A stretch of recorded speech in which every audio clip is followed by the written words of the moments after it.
Good evening. I'm Joe McGuire for Connecticut Politics Live.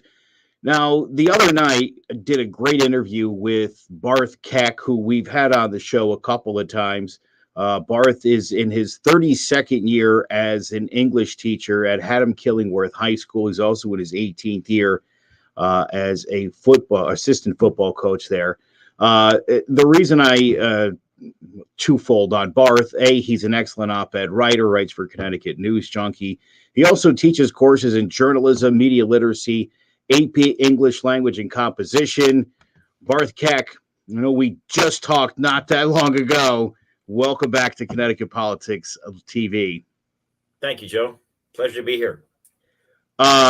The episode you and I did blew up. It's actually done really well. And in the last couple of days, just in talking to people, the idea of media literacy is very interesting to people. So I'm excited to extend this conversation.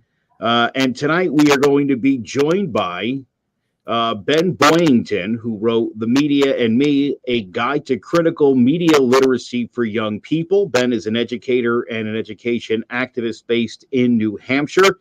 He teaches media, English, film, and history at the high school and at the college levels. Outside of the classroom, he's the vice president of the Action Coalition for Media Education and coordinator of Connected Global Critical Media Literacy Project. Very excited to have Ben Boyington join us on Connecticut Politics TV. Ben, thanks for being here. Thanks for having me on, Joe. All right. So why don't we, since you guys know what you're talking about and you know what you're doing, why don't we start on a basic level? Explain what media literacy is and why everybody in America, especially the youngins, really need this education. Barth, we'll start with you. Media literacy. Well, it's all in the name, right? Literacy is, in general, literacy is the ability to read and write. Media literacy is the ability to understand the communication that comes through the variety of media. It's essentially being able to decode, understand, and communicate, quite frankly, via media. I could get a little bit more complicated than that, but I want to let Ben. I think Ben. I was reading over some of Ben's information, and I think he's got a real good beat on this. Well, thank you. I think we talk about media literacy as the ability to access, analyze, evaluate, and create media, which ties directly to what Barth is saying.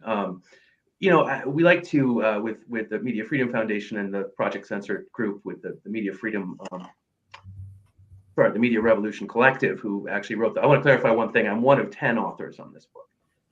So it was a pretty big project involving a lot of people, and we all brought something very, very different and put our own stamps on it. So the Media Revolution Collective and Project Censored, we like to talk about critical media literacy, which adds an overlay of understanding the power dynamics behind the creation of media. And I mean, anybody who's doing this is going to talk about messages and how they work and how they operate on people, and ask students to, explore those messages and think about it. And when we push for that critical angle, it's to look a little deeper at who owns the media, who's deciding the messages, who's controlling the messages, whose stories are being told, whose stories are not being told. So there's a sort of important distinction to start to look at. And Barth, having seen some of what you wrote, I think it's just a matter of semantics at that point. It sounds like you're definitely doing that kind of work as well. I'm not questioning you there. But it is definitely a thing we like to sort of be very clear that we want to be looking at the sort of political economy aspect as well as simply the literate aspect. Yeah, I'll add to that too. I take a pretty basic approach with my kids. It starts off with just being aware of what we call your media diet, right? The kids need to understand the variety of media that they consume, much as they might consume any kind of food. They're consuming media from especially nowadays, a variety of sources. And, we start off the year by having kids catalog for a little bit their media diet, the variety of times that and exposures that they've had to the media in their life that just kind of make them aware of just how pervasive it is. And from there, as Ben talked about, the whole critical media literacy point is understanding who produces the media and why. That's kind of the second point for media literacy. And then from there, it really gets down to, again, I think this is kind of a critical media literacy perspective, being skeptical, being analytical, asking questions, and also being able to produce your own fundamental media to understand the processes behind it, so that you can also kind of understand where those people that are sending messages to you, where they're coming from. So that's kind of a threefold approach that I take in terms of defining the media literacy and studying it throughout the year with my kids. What's the biggest obstacle? Yeah, absolutely. I don't like. Sorry. What's the biggest obstacle that you find for your students when it comes to media literacy? I mean, I think we have an illusion with that. There's this digital native concept that's still out there, and I think it's an illusion. I think we say, oh, kids know how to use media, kids know how to use technology. Well, no, I mean, like all of us, really, we pick up the skills and the ability to use the things that we want to use, the things that we're drawn to. So I know students who know how to manipulate all the video game apps they have, who know how to use their social media very, very, very even very creatively, but it doesn't mean that they understand the media, right? And that was the purpose of the book, was to start finding a way to share with young people what's behind, what's the inner workings. We use a sort of metaphor of a clock. We can look at an old-fashioned analog clock and we can tell the time, right? But we don't necessarily know how the gears work to create the mechanism that we call a clock. So we're really trying to sort of help them see past the dial, past the face, and look at that. So when we look at screens, cool, we can see what's happening on the screen, but that's the questioning part. That's the skepticism part. Who's creating that message and why, as far as so sort of idly put it. That's what we're looking for, is how do we do that? And we stress throughout the book that questioning is the way we want to do this. We're not telling you what to think. We're trying to help you engage about how to think. And that's a really, really important distinction. So we who practice critical media literacy have been pigeonholed by some others who take a different approach and have been, you're always telling students what to think.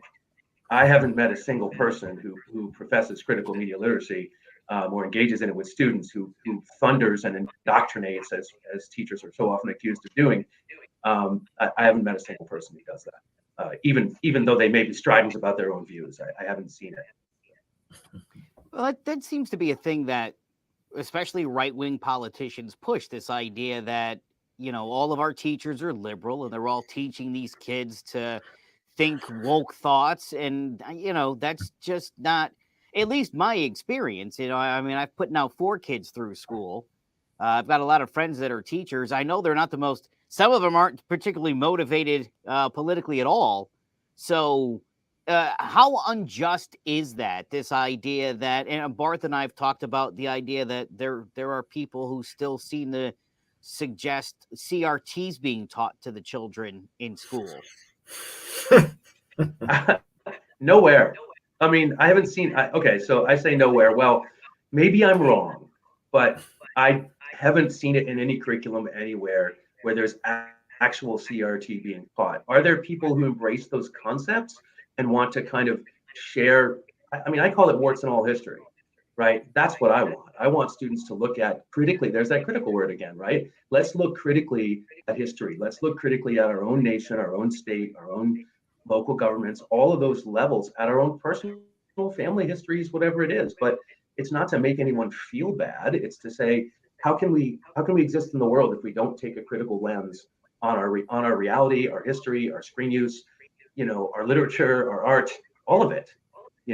That's what we have to do. And no, I haven't seen that. Even the most sort of activist teachers I have known or whom I engage with on social media, I've talked to them about their lessons. I've seen what they do, and I don't see this indoctrination like you must believe what I believe. I haven't seen it.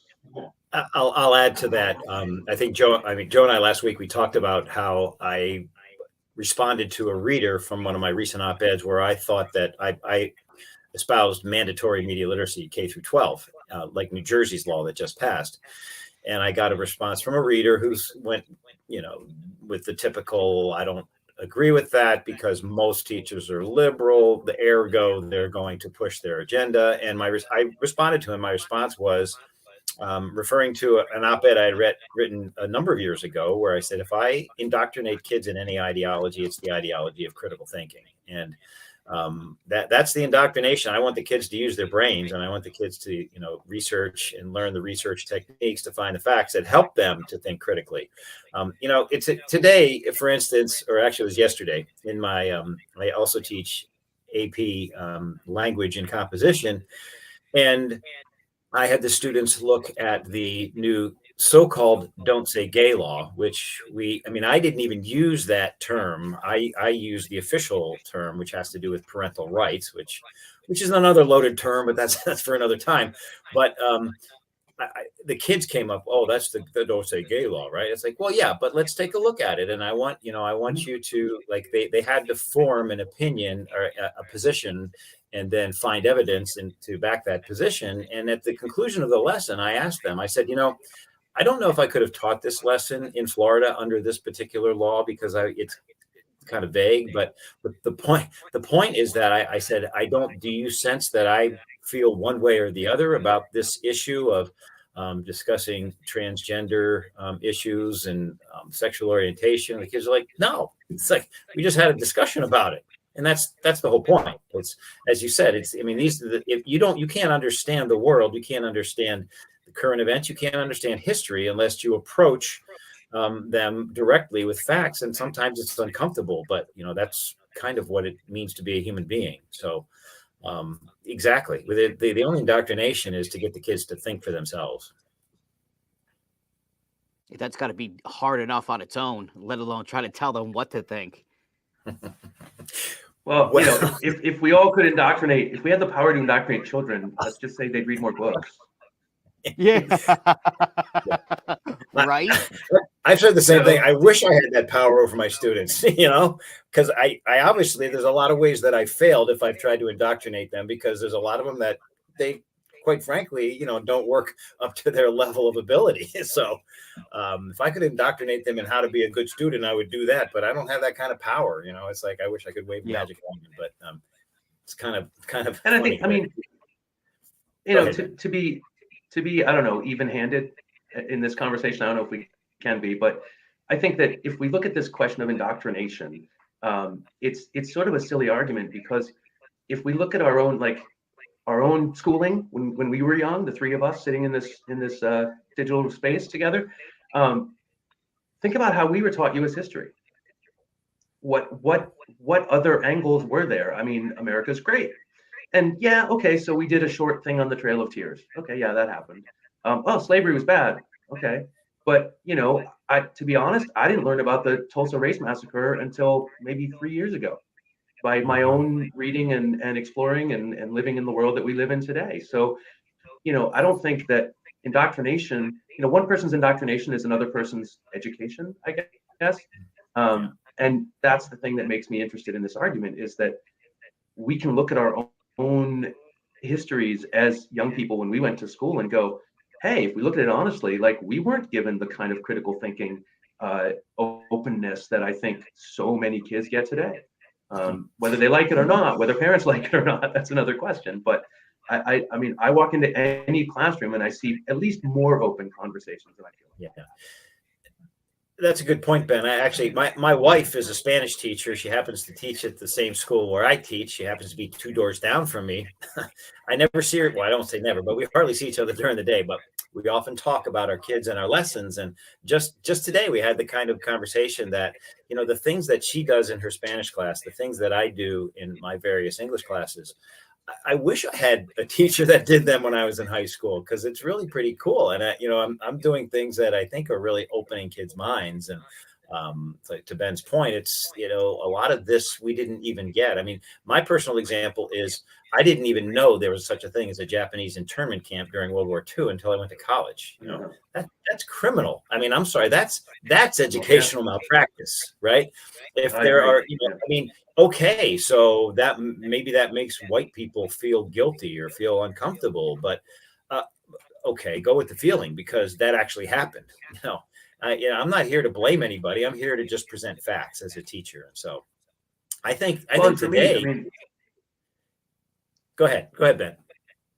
Well, you bring up emotion and feelings, and I think that's, I had occasion last year to think about kind of somebody said to me, if you had five, I won't do the whole five, but if you had five, sort of practices or approaches that you would use in and it was about media literacy, but in general, in education as a teacher, what would they be? And my first one was honor emotion.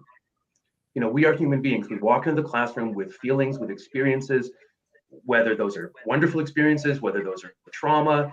We walk in with beliefs that have been inculcated in us in other ways through, everything we do and experience affects who we are as human beings, right? Our personality is built on a series of experiences throughout our lives, some of which you can point to individually, some of which are much more kind of ongoing, intangible kind of things. But my first principle is honor emotion, right? And allow students to feel it and then use that to go somewhere. I literalized this with teaching English a few years ago.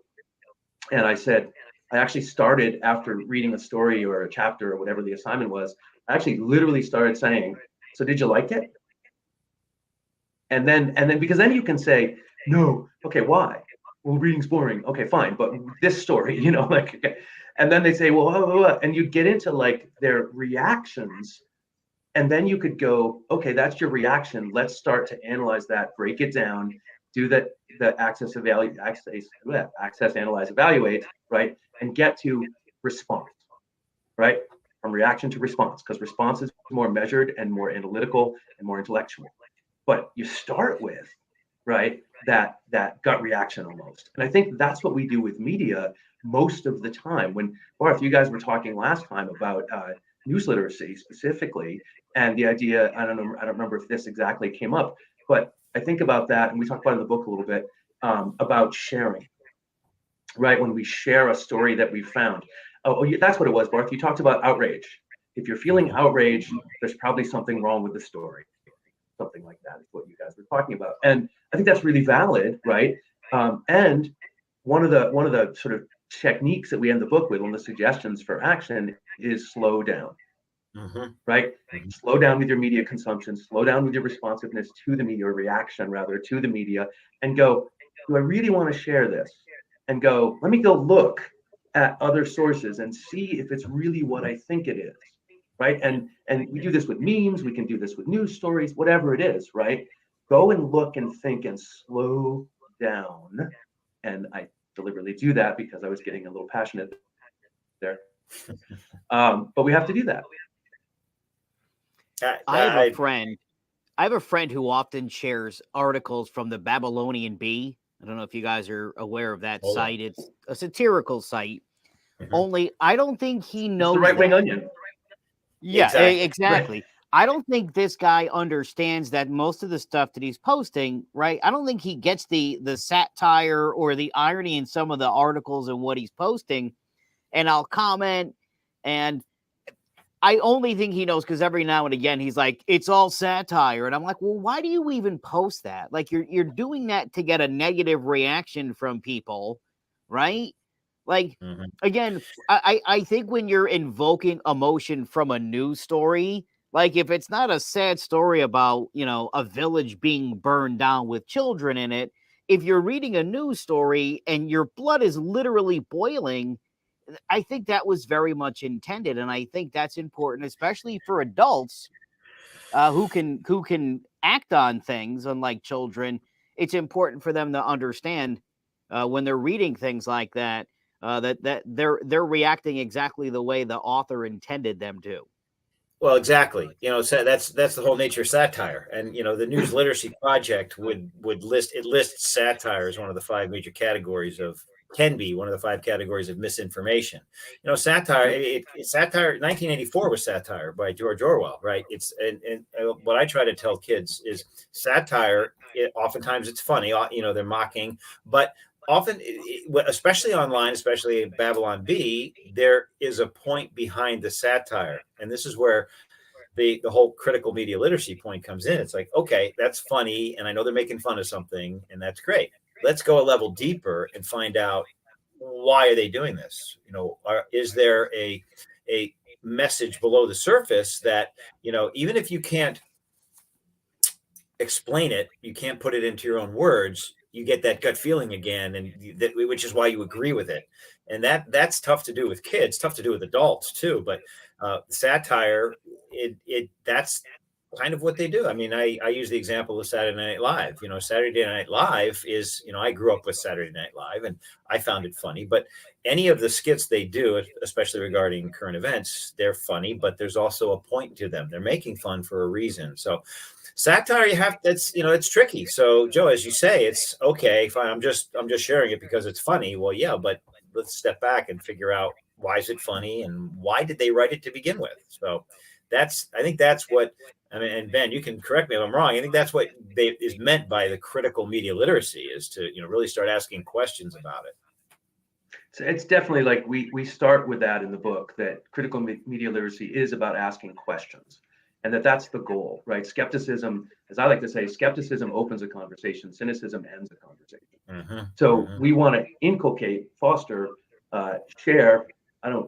Indoctrinate. No, but we want to foster in our students, in our young people. I mean, I'm a parent as well, and I know, Barth, you are too. And Joe, you said you had 4 kids. So as parents, we want to do this too, right? We want to foster critical thinking. We want to foster questioning. And what do little kids do, right? The younger the child, the more full of questions they are. And we kind of societally, arguably educationally, we kind of train the questioning out of them. There's a whole argument to be made about killing curiosity through school. Maybe that's another show. But it's true, right? That there's an aspect of that, at least. I brought this up with some colleagues the other day, and I think I was going to get pilloried, so I stopped. But that's a thing, right? Like, we want them to question, and I want teenagers and tweenagers, if you will, right? I want everybody to question. I want the adults to question. And I've had these discussions. And speaking of like challenging people's thoughts online, like I'm on Facebook and I start deconstructing a meme that somebody posts. And they're like, "Oh, Ben, you're taking it too seriously." I'm like, "No, I'm taking it seriously. I don't know about too serious." And people say, "Oh, you're reading too much into it." No, I'm reading it. There's something different there, and that's what we want to foster, right? And that's what we do in the book, is that we're trying to put up examples to get the young people to think about what's past that. And what's really important is that our intent in the book is to talk up to young people, right? To treat them as the agents that they are, agents of their own lives, and honor where they come from and what they do. For instance, we don't want to kill people's enjoyment of media. I love television, right? I watch, it's like we're in this sort of golden age of streaming television, right? I love TV, I love movies, all of that. I love social media for that matter, right? We don't want to like destroy that enjoyment. We want to help create and foster a sort of critical distance, because if we have that critical distance, we can actually ultimately enjoy more what we're engaging in, and we can see those messages and we can kind of do something with them, right? Isn't it better to know what you're getting into and to have a sense of like, oh, there's something deeper here? Well, and that deeper might be a grand and wonderful thing, not necessarily a dark and horrible thing, right? Isn't it great to know that and to feel that deeper connection, that deeper understanding of what you're looking at? And then, you can still just laugh or still feel the feeling. And then afterwards be like, oh, wait, why did I feel that? What happened then? Right. And not all the time, but that's what we want to sort of create, those habits of mind, if we want to use the educational jargon, to get people there, right? To think that kind of thing. I think that's important. Yeah, that actually goes back to my first point. When I define media literacy to kids is, they figure out their media diet. That's first, number one, recognize it. Number two is then manage it. gain some level of control over it, and you're not going to be able to manage it or control it unless you understand it, as you say. And I don't tell kids I'm not going to tell kids to get off social media or tell kids what they should and shouldn't watch. I'm going to tell them, maybe you should think about why you're watching it, and then maybe you can, manage it so that it's, you feel like you're in control of it rather than it's in control of you. Social media is a perfect example. I mean, that when we go into our unit on social media, and I talk, you start, and this is where kids, I think, they're starting to get a little bit more conversant in this, but I tell them that, do you realize that social media is basically controlling you more than you're controlling it? There's all of the big data behind the scenes that they're collecting on you, and that if you can control your exposure to social media, then you're taking away a little bit of the control behind the scenes. So it really is. You want the kids to think about what they're consuming in their media so that they can get some measure of control. And by all means, I've taught film in the past, and film is its own language. And kids, I love it when kids come back and say, well, number one, they'll say, you ruined film for me because I go and I watch this film and all I do is start analyzing it. But because I'm thinking about, the point of view of the shot and the lighting and the music. And I said, well, that's great. I mean, then you're getting it, man. You're understanding what the director and, the various people behind the creative process, what they're doing. And that, I think that just enriches the process or enriches the experience for kids when they're exposing themselves to media. Right. Absolutely. Absolutely. And there's two things I want to throw out that came through what you were talking about. The first one is how we're being used by the social media. And so we have a section in the book about multiple literacies. And one of the literacies we talk about is algorithmic literacy. Mm-hmm. So starting to help students understand what the algorithm is doing on any given site, whether it's, from Google to, Twitter, Facebook, Instagram, TikTok, like all of that. So that's a really important concept for all of us to know more about. And this is an area of the book where I was like, I didn't know that, right? So I'm learning from my colleagues, from my co-authors, and that's really, really wonderful. The other part is, this idea of social media, like we are not the user, we're the product, mm-hmm. Right? We are the product. We are, we talk about that in the book, that we're creating this material, this content, and if we all just stopped posting on social media, there would be no social media. It would be gone, right? Which is really interesting. And we spend a lot of time also talking about the attention economy, right? That our society now is built, and our economy in many ways is built on stealing our attention, stealing our mind, right? What impact does that have on our own cognition, on our own place in the world, on our own sense of self? Years ago, when I was teaching media literacy, I had a poster that had like all these sort of statistics and facts about media literacy. And one of them was within 3 minutes of looking at, and it was cited on the poster, blah, blah. But within 3 minutes of looking at fashion magazines, women reported feeling depressed. Well, now we don't need fashion magazines for that. Yeah. Now we have the internet, yep. Right?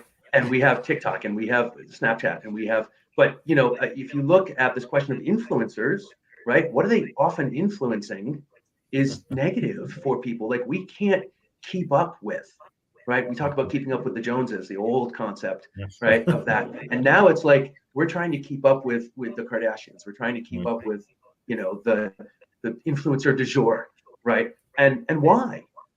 That there's that whole mental health aspect that's part of this. That media diet, well, that's a piece of it.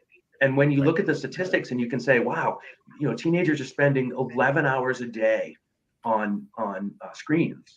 And a lot of that is on digital multitasking, right? They might have more than one screen. And by the way, just the other day, I found myself doing that. I had my phone with Twitter on it. I had the computer open. I was looking at Facebook and doing email. And my wife walked through. She's like, wait, you're double fisting it? Like, what's going on over there? I'm like, oh, yeah, I don't know. And it's just like, make my brain freak out. So we want, young people to think about that. And of course, what I like to think too is that, through the process of talking up to young people, what we've tried to do is make the book really accessible. And I think we did a pretty good job. We actually have I think think they're both undergraduates, right? I might be wrong about that, but we had two actual young people. Like a lot of us were the middle-aged, folks, like me. But we had a couple of young people actually on the book, and it was great to have them there going, yeah, that example doesn't fly. You don't know what you're talking about. Or, well, yeah, TikTok doesn't really work that way. Okay, cool. So straighten us out, right? So we got to learn from the youth that we got to work with, which is the beauty of, that's what we all of us, all of the middle-aged people who were on that team, we work with young people every day in some fashion or another, and we learn from them all the time in person. So it was really wonderful to bring in to the creative process, into the writing, into the critical media literacy work, these younger folks. And subsequently last year, I got to go to a conference late last year out in California. And I actually met some of these folks for the first time in person, which was really wonderful. We wrote this whole book, by the way, sort of during COVID. So we were never all in the same room at the same time until last fall in October. It's just amazing. But it was really great to have that. And on top of that, at that conference, there were young graduate students presenting material, presenting their research. So that's the future, right? Is like, how do we bring young people, not only fostering this critical media literacy idea, but how we bring young people into actually sort of following their interests to take action in the world on what matters to them, even while they're still in high school.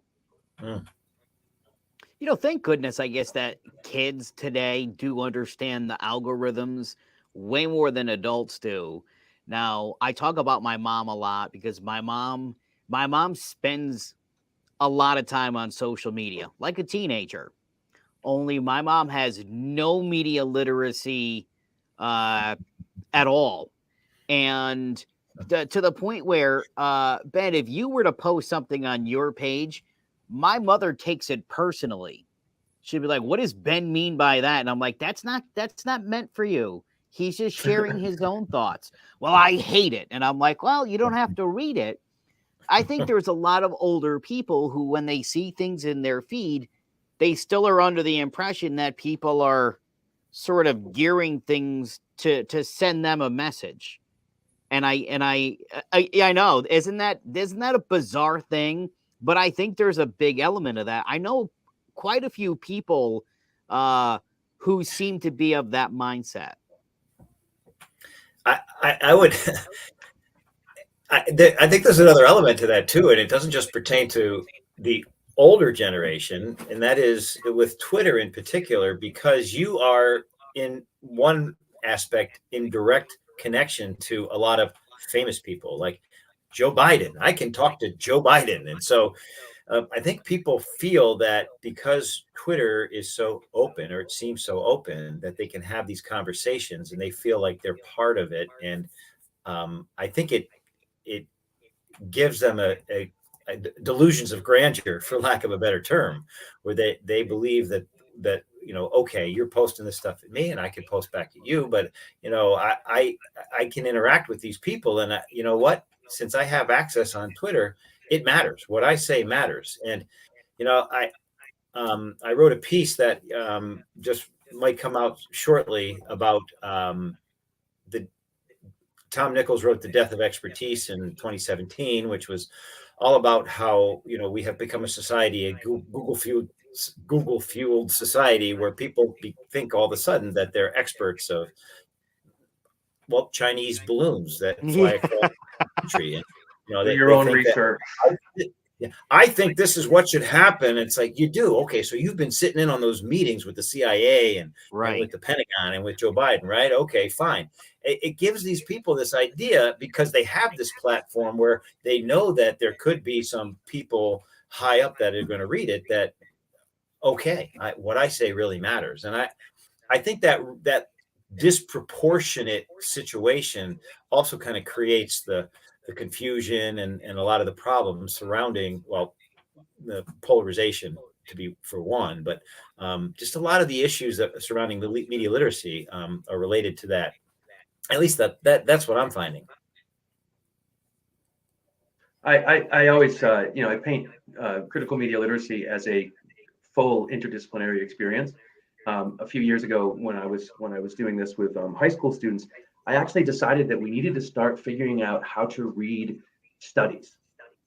right? How to take, studies show. Okay, great. What does that mean, studies show? So there had been this, and it was fairly old even then, but there had been a study done on the concept of secondhand television. I thought was really interesting. And they chose that language deliberately, like secondhand smoking, right? To look at, and it was this idea that when the young kids, the toddlers, whatever, are playing on the floor and mom and dad are watching mom and dad TV, well, the kids are still taking it in, right? What does that look like? What does that do for or to those young people? Really interesting. But I started looking at it, and I brought it to them first as it was like a CNN, report or something about the study, and they said, well, somebody, because they do, right? Somebody in the room said, well, what was that study? What? And I said, oh, well, let's go find it. So I emailed my friend who had the pediatrics magazine subscription and said, hey, can you send me a PDF? And he said, and so we took the time to say, all right, how do we read this? Because it was all this methodology. And, you've read those. I'm sure, Barth, you've probably done something like this. But, you look at that, and it's like, here's the methodology. Here are the conclusions. And you look at the methodology and you're like, N equals P equals, and it's all this kind of like graduate student PhD language, right? And so I had to learn how to read it. And then I did some things with them to kind of like break it down. And of course, the critical angle was like right on the first page, it talks about who the sponsors of the study were. Right. So then you can take that and you can look at like tobacco studies, and you can look at, right. But I wanted to get that idea of like, okay, if you're going to do critical thinking, how, right? How do you know? You can't just accept studies show, because who made the study? How did they create the study? It's like surveys and polls. If you talk about politics, right? Who's creating that? What are their questions as researchers? We all know that some researchers are going to, I think it's a small number, but there are some people who are going to go, I have a conclusion. I'm going to go do some work to get me to that conclusion, prove that conclusion. We don't want that, right? And I don't think this study did that, by the way, to be clear, from when we read it. But it was really fascinating to go through it with them and have them go, I don't understand this at all. Okay, I don't either, right? Let's figure it out together how these things are written so that we can, in the future, give you those tools to approach on your own the critical thinking. It's interesting how all these issues are related. I mean, it just makes sense. But reading studies reminds me of all of the COVID vaccine misinformation, especially on Twitter, that I'm finding now. And you got a lot of people that they'll post that study, and then so then, oh, look at that study. That study proves this, and there's a lot of people that have that emotional reaction to it, and they've been fed all of the same information because of their algorithm, and so they just instinctively just share it. They don't slow down. They don't take the time to see what is this study? Where did it originate? Who funded it? Like all of these things you're talking about. It's just this snap reaction that, oh, you know what, man, I agree with that. Sharing it right there. And it gets to the point where, I talk about balancing your algorithm on social media. I try to follow a variety of people, and it got to the point I was following some people that are big into the vaccine. The COVID vaccine causes more problems than it solves. It actually kills people, and you have all the sudden deaths and all that stuff. You follow these people, and it got to the point where I just got down this wormhole. I was like, enough. I mean, I get it. I get the point now, and I just needed to step away. But these people they're done, and it all has to do with what you talk about. They have the emotional reaction. They share it. They don't bother to stop. And I talk a lot too about nuance and context. I do lessons in my unit right now that we're doing. I call Finding Truth in a Digital World, where they need to just stop and rather than just instinctively share things, and look at what's the context of this study, and what are some of the nuances, what are some of the finer details that can really tell us the story. I've always been skeptical of the do your own research people, because most of them don't know how to research. They don't know what to research.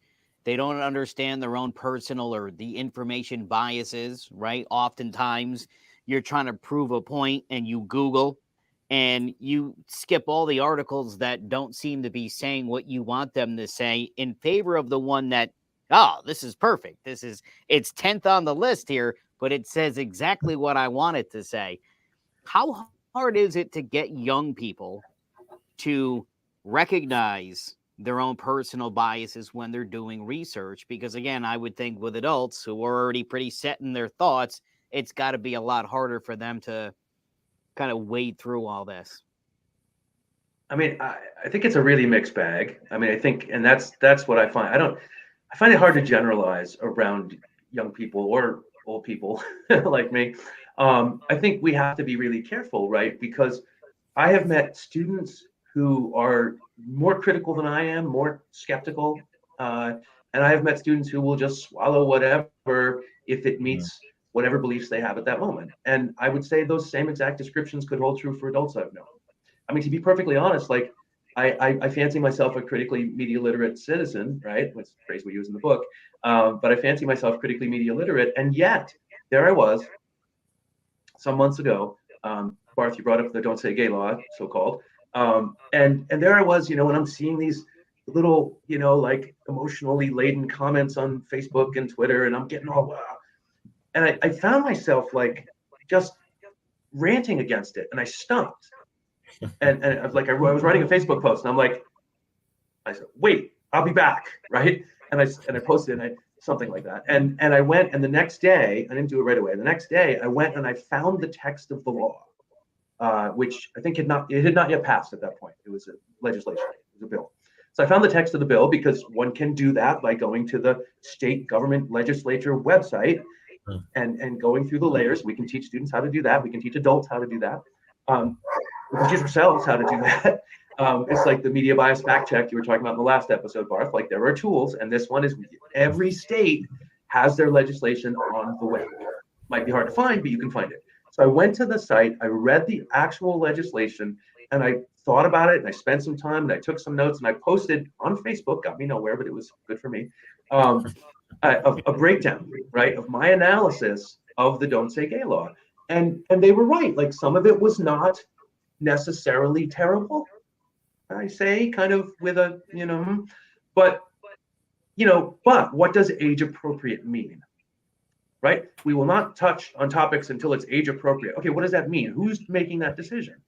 And what does that mean? And the biggest problem I don't say the biggest problem, but one of the problems that I zeroed in on was not what the law said, but what the law allowed, right? Of the chilling effect, if we want to use a journalistic term, right? That like, yeah, it's only K-3 that we won't do that. Well, yeah, but if you know that law's there and you're an 8th grade teacher, aren't you going to be going, I don't know if I can say anything because I don't want to go to jail. I don't want to get fired, right?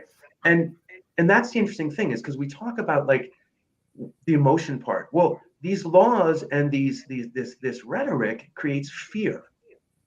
I just saw this thing today. Like Kevin McCarthy said that Sarah Huckabee Sanders gave a great speech and showed the Republicans don't believe in fear mongering. I'm just going to leave that one hanging there. Wow. Yeah. I said, saw that too. But back to "Don't Say Gay." But like I thought about the chilling effect for a long time, and I posted that on there. And now they've combined it with the woke act or whatever it's called. And now, guess what? Only a few months later, we see the books being covered in paper or removed from the shelves, and teachers being told your classroom library is now not open to anyone. Who's going to decide that? We're going to have a committee of interested persons to decide whether your books pass muster under this law. That's crazy, right? Mm-hmm. And dangerous. And it takes us to look at this idea again. So like go from critical media literacy to just critical living, right? And look at these questions and go, is that a society we want?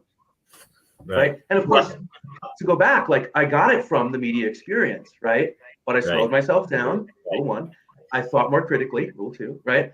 And I took the time to kind of take that deep dive. If we all did that, or let's just say if maybe half of us did that, it would start to change the discourse. That's a great point, Ben. I think that I learned more about media literacy by the practices that I undertake in social media and my reading practices, and I do the exact same thing. It's like I try to make it a point of like if I'm making a critical point and responding to a post, provide at least one resource that if people want to follow up on, they can use it. And I don't want it to be, I'm not going to use Gateway Pundit, or I'm not going to use, I don't even want to use this, CNN or MSNBC. I want to try to get a what media bias fact check would say is a factual, reported, politically, basically, left of center, right of center. But I want to provide that source along with my post, because I've checked it out and I was like, you know what? How about you look at it from this angle? And as a teacher, I think this is a common frustration of most teachers. After a while, you get into that groove, and that's what you end up doing. And it gets frustrating when, it's kind of like the kids. It's like, come on, man, you should be able to do this too. So the practice of doing it myself, it's something that you want to try to bring to the kids in the classroom. And you're right, Ben. They are all over the map. I mean, my media literacy class, I have 2 sections. Is what's called heterogeneously grouped, which means that it's not an honors class. It takes everybody. And so I've got soup to nuts in that class in terms of variety of abilities. It's mostly seniors. A few juniors are in there, but it's, assorted from every angle. So it really is. There's going to be some kids that are going to be able to take these strategies and use them. And then there's some kids that are, it's going to be a little bit more difficult for them. Or, there's also the kids that have been influenced by their families in certain ways that, it's kind of hard to break through that too. Getting back to the original discussion about, making the difference between, I'm not indoctrinating you in any ideology or whatever, but, and the kids might, they just echo their parents and say, well, wait a minute, maybe you are. So, it's a challenge. It's a challenge. What do you do with a student? What do you do with a Sorry, student whose parents have really guided them politically one way or the other, where they're just spewing talking points and can't really see the reality, whether that be right or left wing? I think that's certainly, how do you, let's say, deprogram somebody, but how do you work around that? Well, I think it's the questioning again, right? We go to this idea of like starting to question the student, like, why do you believe that? Mm-hmm. Where did you think of this? And so, I think of 2 things. Like, I think it was last year, I had a student and I was working as an English teacher. I'm doing a different function now in the school, but I was doing English teacher work and we were doing argument writing, and the student was writing about gun control. And he was clearly, I teach in Vermont, I live in New Hampshire, I teach in Vermont. They're very close, and he was a gun culture guy, right? Like, Vermont is filled with people, not filled, but a lot of Vermonters are hunters, fishers, right? People who live in the outdoors and engage in those kind of activities. Cool, like that's fine. I have no problem with hunters, right? And so we had this discussion, and they were allowed to choose their own topics. And he started talking about gun control. And one part of the essay, he said, well, and this law was written by an uninformed liberal who had no idea what he was talking about. And I said, well, all right. I said, so what do you know about the legislative process? Did that person write that law? Did it change at all from the original law that was written? Were other people involved in the writing of that law with the person who initially created it? I'm not going to tell you it worked. I'm going to tell you it didn't work, actually. But that was with that kid. But with other students, had I taken that approach, there's a sort of a gradual effect, right? I think we can talk about this. So Bill McKibben in The Age of Missing Information talks about the cumulative effect of TV viewing. I think we can talk about the cumulative effect of questioning, right? Mm-hmm. Of continuing to ask those questions to get a young person, any person, but we're talking about students, to get a young person to think a little more deeply, a little differently, in a more nuanced or detailed fashion. If you're going to talk about writing laws, you better understand the legislative process, right? And one person does not write a law and go, here, Congress, and they pass it just as it is, right? That doesn't happen. And nobody reads it, of course, either. Well, there's that. Where's the critical thinking in Congress? But right. But so that's my take. The other thing I think about is I was was teaching at a school in New Hampshire 4 years ago now, maybe it was 5 years ago, 4 years ago. And I was teaching AP Lang, and I had juniors and seniors, and very interesting group of kids. And this was in a town that was pretty mixed in the kinds of, so we say, the ideologies of the families. I had this one kid who I adored this young man. He was wonderful. He was such a giving, kind, like supportive. He created I forget what they called it, but it was a club where it was kind of like a Big Brothers Big Sisters, but it was, instead of older and younger people, it was peers working with developmentally delayed young people. This kid had the biggest heart. He was a Trump supporter. It was fascinating. And we had this conversation one day. He came to the room and he was all upset because he was wearing his MAGA hat and people were yelling at him. Like, other students were giving him a hard time. Teachers were giving him a hard time. And I said to him, I'm stopping myself from using his name. I said, do you think that people have a reaction to the hat because it's the hat, not because it's you? And he kind of looked at me. I said, do you think people are surprised that you would wear that hat? And we ended up having a longer conversation. We walked out together and walked out of the lunchroom, and he then went and hung out with his buddies. But we had this long, ongoing conversation for a little while. And then maybe a month later, maybe 2 weeks later, I don't know. He said to me, he said, Boyington, he's like, you're such a liberal. And I'm like, if you must use the label, okay. And I said, yeah, is that okay? And he looked at me and he said, but you accept me for who I am. You're not giving me crap, and he might not have said crap, for what I believe. And I said, right, but do I ask you questions about what you believe? And he said, yeah, and that's cool. So I think that's how you do it. I think you treat them with respect. And this, we're talking about teaching, but this is humanity too. And it's hard sometimes, right? I think you treat them with respect and you ask questions, and questions you honestly want the answer to.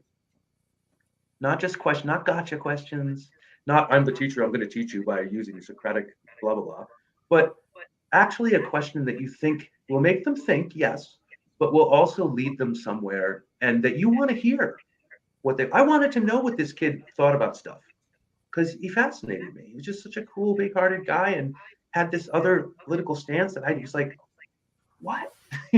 So I honestly wanted to know. I think what you're talking about, Ben, is what you had referred to earlier when you said emotion. The kids bring certain emotions to the classroom, and those are valid, and you need to accept those. And those emotions also include their beliefs. And I think that when you're dealing with kids, and it does, as you said, it's teaching. I think you last as a teacher if you basically accept kids for who they are and what they bring to the classroom, and don't, like you said, I don't push an ideology on a kid. And I think you're right. The kid will actually be much more receptive to me if I am curious about, where he's coming from. If it doesn't necessarily agree with, I might not agree with his ideology, but I want to know, and I will give him a chance to speak. And it's really just those kids need to feel validated, really, is what it's all about. And that's having that feeling. You have to establish that rapport, that tone in your classroom. And then from there, kids can feel comfortable. And, you have to set ground rules about if you get into debates and you have class-wide discussions about these kind of things. And kids are pretty good about that, at least what my experience. So, but because you are showing them that, okay, we're about discussion, we're about debate, we're about questioning, we're not about pointing fingers at each other. And that's really where it all starts. If you really want to try to get kids to buy in, and absolutely with some kids, it's a long-term process that they might not ever get. They might get when they're out of the classroom 20 years from now. Some of them get it right away, but it really just starts with that attitude of, let's all respect each other's beliefs, because, we're all valid human beings with emotions and beliefs, and, let's go from there. I'll tell you, and I got to surface my own biases in those conversations, right? I get challenged. And I get Absolutely. because they'll come back with questions. Like my first principle, if you will, was honor emotion. My second one is listen. So that's just what you're saying, Barth, right? Like we have to. Yeah. So not only do we have to listen and ask questions ourselves and honor emotion, but we have to foster those behaviors in the young people that we're working with. Right. Then And then we have to take them into our lives, because that's yeah. right. If we don't live it, who are we? Right. And when you do that, then they trust you and they realize you're being honest with them. And quite frankly, they don't get that everywhere in school. They don't get that everywhere with adults. So that really, that rapport, that tone, I think is really what sets it apart, is what gets, if you're going to have any success at all with teaching them concepts like this, that's where it begins. So I've spent the last year, Barth, I've had you on the show on Ben, I do work for a right-wing radio station, espousing my left-wing views. And as you could imagine, whenever I pop on for the first couple of days, there is a lot of drawback. There's a lot of, they don't want to hear anything I'm saying. And I always point out to the audience, I'm like, listen, this is all tightly researched. I can't come into enemy territory and just start throwing things out there that are provably false. So if I'm telling you something, you could bank on it. At the end of last year, I was talking about the fentanyl coming into this country, right? There's this misnomer that people bringing in fentanyl are the illegal immigrants. And I went to the Cato Institute, a conservative think tank who had conducted a study on it. And so it was great to have that information. The Cato Institute showed 93% of the fentanyl was being brought in by American citizens. And to be able to cite a conservative think tank to a conservative audience about things they didn't want to hear, it worked, and to be able to always cite, especially if I can cite any sort of a right-wing outlet, it goes a long way towards getting that audience to like, oh, I don't agree with everything you're saying, but all right, you got the facts there. Where Barth mentioned this the other night, the post-truth world that we live in, where it doesn't matter what the numbers are, right? It's how are you feeling about things, even though facts don't care about your feelings by those same people. It's interesting when you put them in that situation where you're giving factual information to sort of see how people want to try to wiggle around stuff,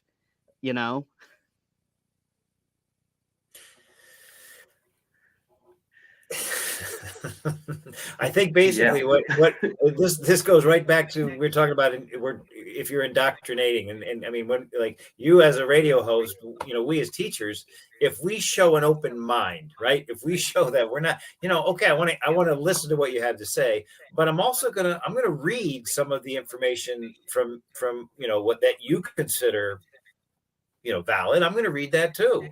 And so so we can have that discussion. And I think from what I understand, one of the whole purposes of CT Politics TV is to have discussions among a variety of political orientations.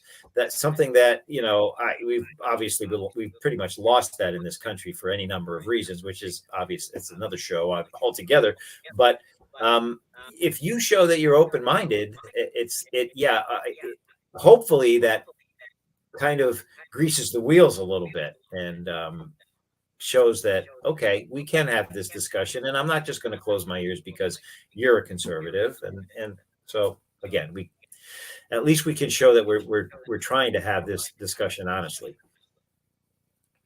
If we're willing to think and we're willing to listen, we're all going to get a lot farther, as a society. I had a discussion with a student recently whose politics are, from what little we've revealed so far to each other, not mine, let's say.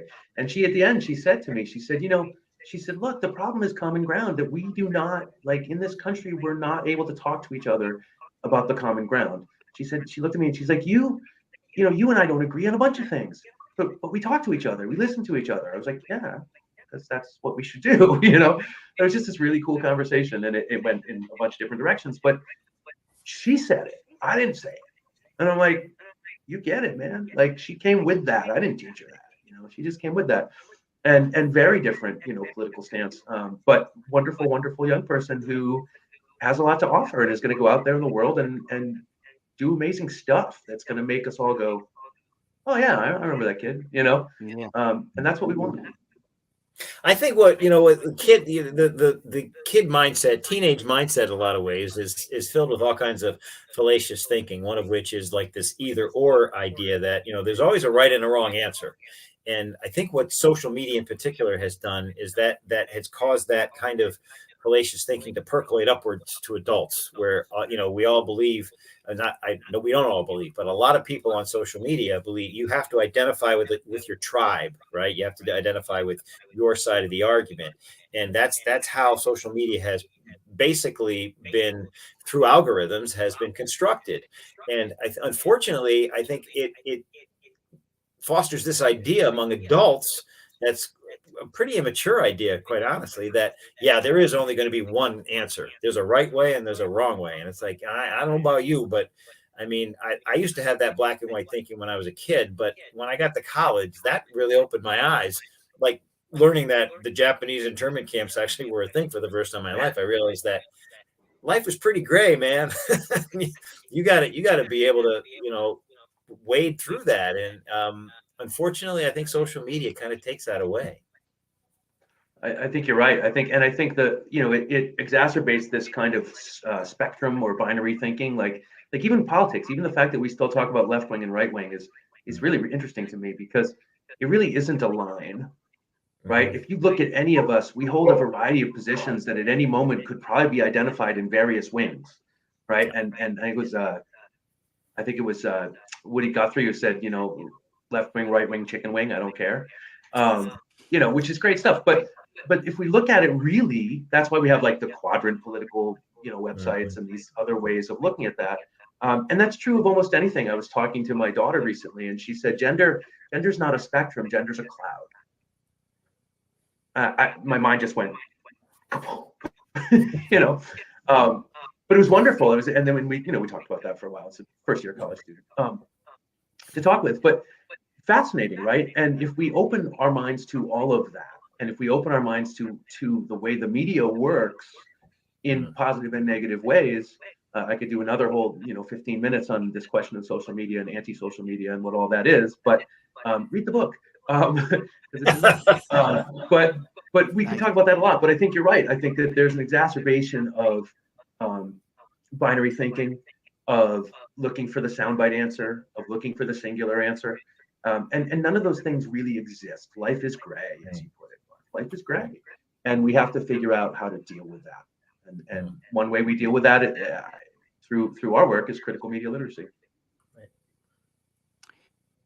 Well, gentlemen, I appreciate your time and your expertise on these matters. Barth, you've always been my go-to guy on this stuff. Ben, great to meet you and great to talk to you about all of this stuff.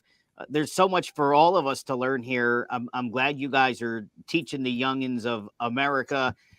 Keep that stuff up, because, boy, we need this media literacy now more than ever before. We're going to be talking to some other folks about this media literacy. I hope to have you guys both back to engage in some of these discussions. I think it was extremely helpful. Make sure you follow both of these guys on Twitter, KeckB33 to follow Barth.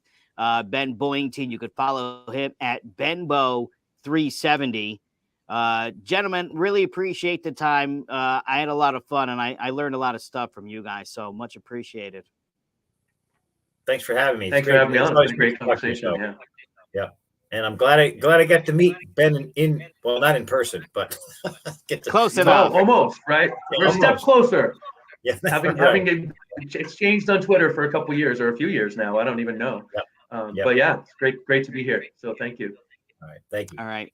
Awesome, guys. We'll talk to both of you very soon. That is going to do it for us this evening. I am Joe Aguirre. We appreciate you watching CT Politics TV. You can also follow us on social media if you dare to go there at CT Politics. And we're online at ctpolitics.tv. That's it for us. Have a great night.